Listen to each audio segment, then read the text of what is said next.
ಕಾವೇರಿ ತೀರ್ಪಿನ ಬೆನ್ನಲ್ಲೇ ಸಿಡಿದಂತಹ ರೈತರು ತಮಿಳುನಾಡಿಗೆ ಯಾವ ಕಾರಣಕ್ಕೂ ನೀರು ಬಿಡಬೇಡಿ. ಮಂಡ್ಯದಲ್ಲಿ ರೈತರ ಆಕ್ರೋಶ ಜೋರಾಗುತ್ತಾ ಇದೆ.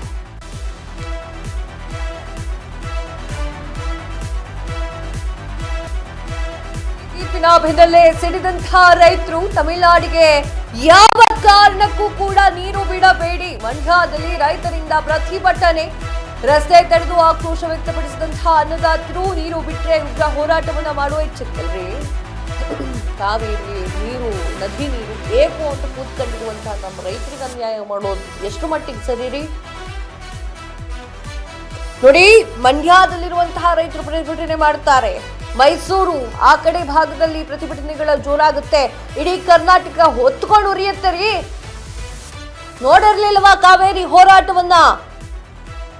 ಇವಾಗ ಕುತ್ಕೊಂಡು ಹೇಳ್ಬೇಕ ನಾನು ಕಾವೇರಿ ಹೋರಾಟ ಹಂಗಿತ್ತು ಹಿಂಗಿತ್ತು ಅಂತ?